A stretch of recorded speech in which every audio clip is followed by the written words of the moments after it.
You are listening to the Sports CDP Crash Course, your go-to podcast for all things sports related. We talk about how sports clubs and teams can sell more tickets and merchandise than ever before, and how they can negotiate sponsorship agreements of higher value. We also champion women's sports and discuss how data and innovation can help bring equality to the sports industry.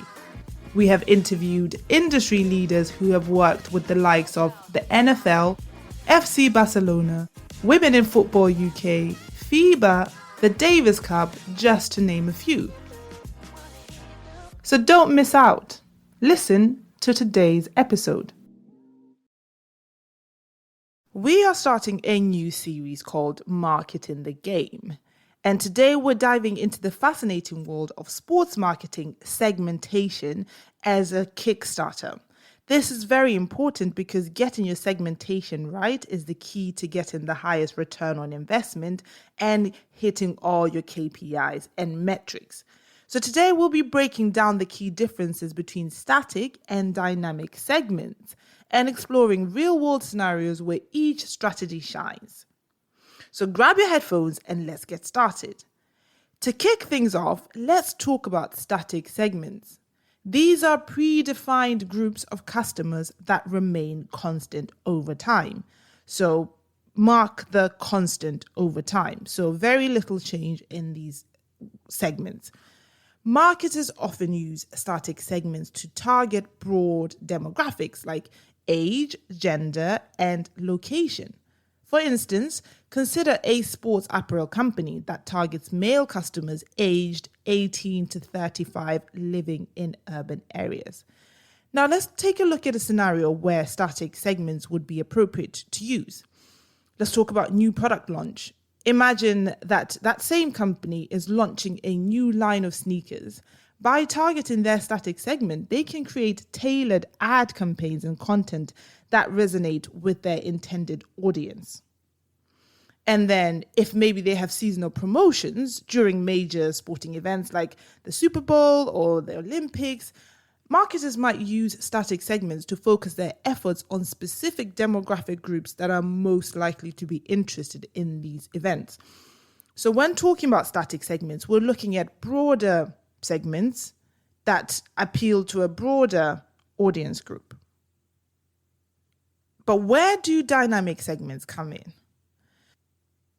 Dynamic segments are much more fluid and change in real time based on user behavior, preferences, and interactions.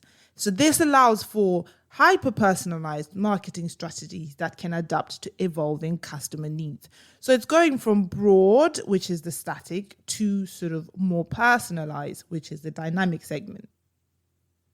A scenario where dynamic segments might excel is when wanting to give personalized recommendations. Consider a sports streaming platform. By analyzing a user's viewing history, the platform can dynamically suggest related content, keeping users engaged and entertained.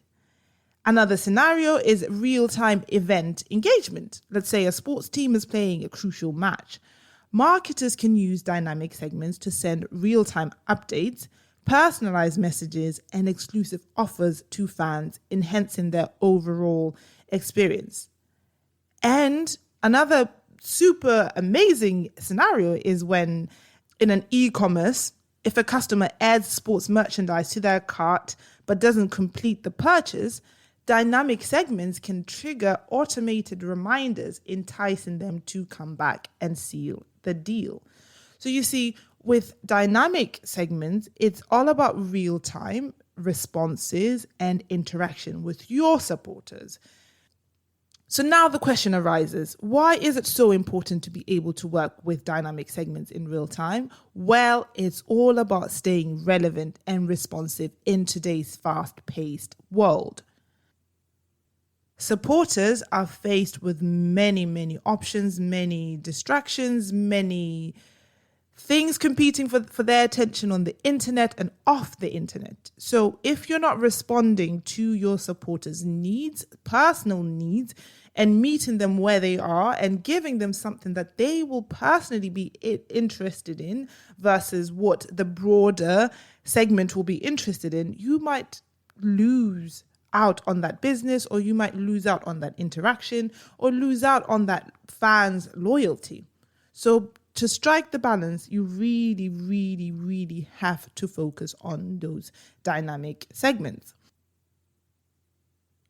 As we've explored today, both static and dynamic segments have their merits. Static segments provide a foundational understanding of your audience, while dynamic segments empower you to create meaningful real-time interactions. The key is finding the right balance between these strategies to maximize your marketing efforts. That wraps up this first episode of Marketing the Game. We hope you've gained valuable insights into the world of sports marketing segmentation. Remember, whether you're targeting a specific age group during a championship season or sending personalized messages to engaged fans, segmentation is the name of the game. Thanks for tuning into this one, and then we'll catch you in the next Marketing the Game series episode.